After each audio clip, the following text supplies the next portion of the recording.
இந்த வருட ஐபிஎல் தொடர் என்பது இன்னும் சில தினங்களில் தொடங்க இருக்கிறது. வரும் சனிக்கிழமை முதல் இந்த வருட ஐபிஎல் சீசன் தொடங்க இருக்கிறது. இதில் சனிக்கிழமை தொடங்க இருக்கும் முதல் போட்டியில் ஆர்சிபி அணியும் ஹைதராபாத் அணியும் மோதுகிறது. இந்த போட்டி பெங்களூரின் சின்னசாமி மைதானத்தில் வைத்து நடைபெறுகிறது. ஆகவே ஆர்சிபி அணியின் ஹோம் கிரவுண்டில்தான் இந்த போட்டி நடைபெறுகிறது. இதனால் இந்த போட்டியில் ஆர்சிபி அணி வெற்றி பெறுவதற்கு அதிக வாய்ப்புகள் இருப்பதாகவே தெரிகிறது. இதற்கு பிறகு அடுத்த நாளான இந்த வாரம் ஞாயிற்றுக்கிழமை நடைபெறும் போட்டியில் மும்பை அணியும் கொல்கத்தா அணியும் மோதுகிறது. அதனைத் தொடர்ந்து திங்கட்கிழமைதான் நம்முடைய சிஎஸ்கே அணி இந்த சீசனில் முதல் போட்டியில் களமிறங்குகிறது. திங்கட்கிழமை சிஎஸ்கே அணியும் ராஜஸ்தான் அணியும் மோதுகிறது. ஆகவே இந்த போட்டி மீதான எதிர்பார்ப்பு தான் சிஎஸ்கே ரசிகர்கள் மத்தியில் அதிகமாகவே இருக்கிறது. மேலும் இந்த போட்டி என்பது கொல்கத்தாவின் ஹோம் கிரவுண்டில் தான் நடைபெறுகிறது. ஆகவே இந்த போட்டியில் மட்டும் சிஎஸ்கே அணி வெற்றி பெற்றுவிட்டால் வெற்றியோடு தொடங்குவது மட்டுமில்லாமல் ஹோம் கிரவுண்ட் அல்லாத மைதானத்தில் வெற்றி பெற்று மிகப்பெரிய வெற்றியோடு இந்த சீசனை சிஎஸ்கே அணி ஆரம்பிக்கும். ஆகவே இப்படியாக இந்த வருட ஐபிஎல் சீசன் மீது அதீத எதிர்பார்ப்பில் இருக்கும் ரசிகர்களுக்கு இப்போது மிகப்பெரிய அதிர்ச்சி ஒன்று வெளியாகி இருக்கிறது. அது என்னன்னா, இந்த வருட ஐபிஎல் சீசனை முன்னிட்டு அனைத்து அணிகளும் தீவிரமான பயிற்சிகளில் ஈடுபட்டு வந்தது. குறிப்பாக சிஎஸ்கே அணி உள்பட அனைத்து அணிகளுமே தீவிரமான பயிற்சிகளில் ஈடுபட்டு வந்தது. வலைப்பயிற்சிகள் மற்றும் வார்ம் அப் மேட்சுகள் என அனைத்து அணிகளும் தொடர்ச்சியாக பயிற்சிகளில் ஈடுபட்டு வந்தது. அப்படியான தீவிரமான பயிற்சிகளில் ஒவ்வொரு அணிகளும் ஈடுபட்டு வந்த இந்த நேரத்தில் சிஎஸ்கே அணியில் தற்போது எதிர்பாராத விபரீதம் ஒன்று நடந்திருக்கிறது. ஆமாங்க, சிஎஸ்கே அணியும் தீவிரமான வலைப்பயிற்சியில் ஈடுபட்டு வந்தது. இப்படியாக சமீபத்தில் நடைபெற்று வந்த ஒரு வலைப்பயிற்சியில் பந்துவீச்சு பயிற்சி, பேட்டிங் பயிற்சி, ஃபீல்டிங் பயிற்சி என ஒவ்வொரு பயிற்சியும் ஒவ்வொரு பக்கம் நடந்து வந்தது. ஒரே மைதானத்தில் குறிப்பிட்ட திசைகளில் ஒவ்வொரு பயிற்சியாக நடந்து வரும். இது வழக்கமாக நடக்கும் ஒன்றுதான். இப்படியாக இந்த ஒரு பக்கம் ஃபீல்டிங் பயிற்சி தீவிரமாக நடந்து வந்த அதே நேரத்தில் பந்துவீச்சு பயிற்சி என்பது மற்றொரு புறம் நடந்து வந்தது. பேட்டிங் பயிற்சி என்பது மற்றொரு புறம் நடந்து வந்தது. அந்த நேரத்தில் பேட்டிங் பயிற்சியில் நம்முடைய சிவம் தூபே அதிரடியாக விளையாடி வந்தார். ஒவ்வொரு பந்தையும் காட்டுத்தனமாக அடித்து வந்தார்.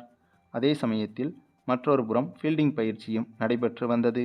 இந்த நேரத்தில் ஃபீல்டிங் பயிற்சியில் சிஎஸ்கே வீரர் கலீல் அகமதுவிற்கு காலில் தசைப்பிடிப்பு ஏற்பட்டது போல ஏதோ பிரச்சனை ஏற்பட்டதாக தெரிகிறது.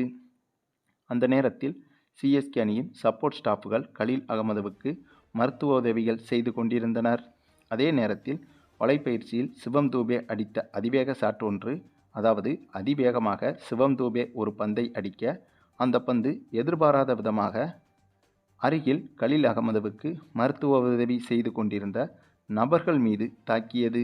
இதனால் சிஎஸ்கே அணியின் சப்போர்ட் ஸ்டாஃப் ஒருவருக்கு பலத்த காயம் ஏற்பட்டது.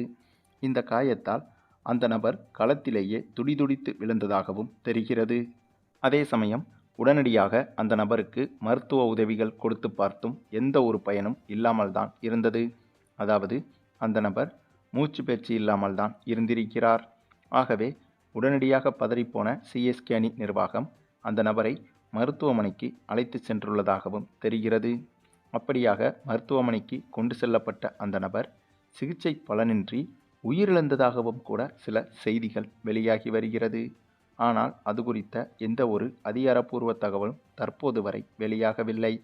ஆனாலும் கூட அந்த நபருக்கு என்ன ஆனது என்ற தகவலும் கூட இதுவரையிலும் வெளியாகவில்லை. அதனால்தான் அந்த நபர் உயிரிழந்திருக்கலாம் என்ற செய்தியும் பரவி வருகிறது. அதிலும் குறிப்பாக இப்படியாக காயம்பட்ட நபர் முக்கியமான சப்போர்ட் ஸ்டாஃபாக இருக்க வாய்ப்பில்லை. அப்படி இருந்திருந்தால் இந்த நேரத்தில் மிகப்பெரிய செய்தியாக இது மாறியிருக்கும். சப்போர்ட் ஸ்டாஃபுக்கு ஹெல்ப்பாக இருக்கக்கூடிய ஒரு நபர்தான் இந்த விபத்தில் சிக்கியிருக்கிறார் என்றும் சொல்லப்படுகிறது. வழக்கமாகவே சிஎஸ்கே அணியின் மெம்பர்கள் லிஸ்டில் குறிப்பிட்ட 20 அல்லது 25 நபர்களின் பெயர்கள் பங்கு பெறும். ஆனால் அதையும் தாண்டி சிஎஸ்கே அணி நிர்வாகத்தில் நிறைய நபர்கள் உதவியாளராகவும் துணை பொறுப்பிலும் இடம்பெற்றிருப்பார்கள். அப்படிப்பட்ட ஒரு நபர்தான் இந்த விபத்தில் சிக்கியிருக்க வேண்டும். அதனால்தான் அவருடைய பெயர் கூட இதுவரை வெளியாகவும் இல்லை, யாருக்கும் தெரிந்திருக்கவும் வாய்ப்பில்லை. ஆக மொத்தம் இந்த ஒரு சம்பவம் என்பது ஐபிஎல் உலகை தற்போது அதிர்ச்சியடைய வைத்துள்ளது. முக்கியமாக இதுபோன்ற பயிற்சிகளிலேயே உரிய பாதுகாப்பு இல்லாமல் பயிற்சிகள் நடைபெற்றதால் தான் இப்படி ஒரு விபத்து ஏற்பட்டுள்ளதாகவும் குற்றச்சாட்டுகள் எழுந்து வருகிறது. ஆகவே ஐபிஎல் போட்டிகளும் கிரிக்கெட் போட்டிகளும் முக்கியம்தான். ஆனால் அதைவிட மனித உயிர் என்பது மிகவும் முக்கியம்.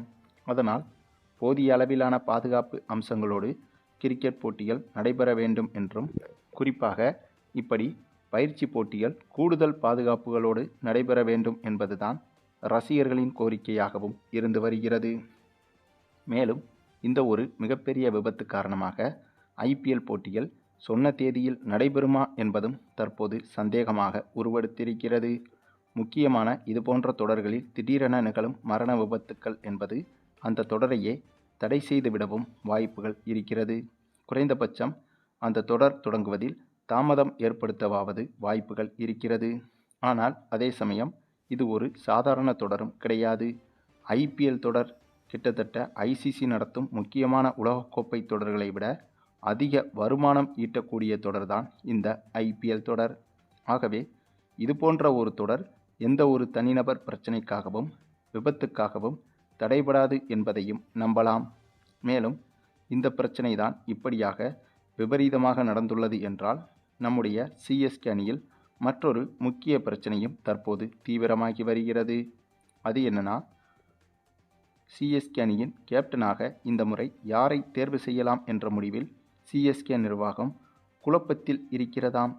ஏற்கனவே ருத்ராஜ் கெய்க்வாட் தான் சிஎஸ்கே அணியின் கேப்டன் என்று அதிகாரப்பூர்வமாக அறிவிக்கப்பட்டிருந்தது. ஆனால் ருத்ராஜ் கெய்க்வாட் கேப்டனாக பதவியேற்றதற்கு பிறகு இவருடைய ஆட்டத்திறன் என்பது முன்பு போல் இல்லை என்றும் சொல்லப்படுகிறது. ஆகவே அது குறித்தும் சிஎஸ்கே நிர்வாகம் ஆலோசித்து வருவதாகவும், அந்த ஒரு ஆலோசனையில்தான் ருத்ராஜ் கெய்க்வாட்டை கேப்டன் பதவியிலிருந்து விலக்கி சரியாக விளையாட வைத்தால் கண்டிப்பாக இது ருத்ராஜ் கெய்க்வாட்டின் கிரிக்கெட் எதிர்காலத்திற்கும் நன்மையாக இருக்கும் என்று சிஎஸ்கே நிர்வாகம் முடிவு செய்துள்ளதாம். ஏனென்றால் ஐபிஎல் அணிகளில் ருத்ராஜை விட மோசமாக செயல்பட்டு வரும் எத்தனையோ நபர்களுக்கு இந்திய அணியில் வாய்ப்பு கிடைத்து விடுகிறது. ஆனால் ருத்ராஜுக்குத்தான் இன்னும் இந்திய அணியில் வாய்ப்பு கிடைக்கவில்லை. ஆகவே சிஎஸ்கே அணியில் கேப்டன் பொறுப்போடு ருத்ராஜ் விளையாடும்போது பிரஷர் என்பது அதிகமாக இருக்கும். ஆனால் கேப்டன் பொறுப்பு இல்லாமல் விளையாடும்போது இவருடைய தனிநபர் ஆட்டத்தின் மீதுதான் இவருக்கு அதிக கவனம் என்பது இருக்கும். ஆகவே அதுதான் இவருடைய கிரிக்கெட் எதிர்காலத்திற்கும் நன்மையாக இருக்கும் என்று முடிவெடுத்துதான் இப்போது ருத்ராஜுக்கு பதிலாக இந்த முறை கடைசியாக ஒரு முறை தோனியை இந்த சீசனில் கேப்டனாக விளையாட வைக்கலாமா அல்லது சஞ்சு சாம்சனுக்கு அந்த ஒரு பொறுப்பை கொடுத்து பார்க்கலாமா என்ற விவாதங்களும் நடந்து வருகிறது. சரி, நீங்கள் சொல்லுங்கள். தற்போது சிஎஸ்கே பயிற்சியில் ஏற்பட்ட விபரீதம் குறித்தும், அதனைத் தொடர்ந்து சிஎஸ்கே அணியில் இந்த முறை ருத்ராஜ் கெய்க்வாட்டை கேப்டனாக தொடரலாமா அல்லது வேறு ஒரு வீரரை கேப்டனாக நியமிக்கலாமா என்பதை பற்றி உங்களுடைய கருத்துக்களையும் கமெண்டில் தெரிவிங்க.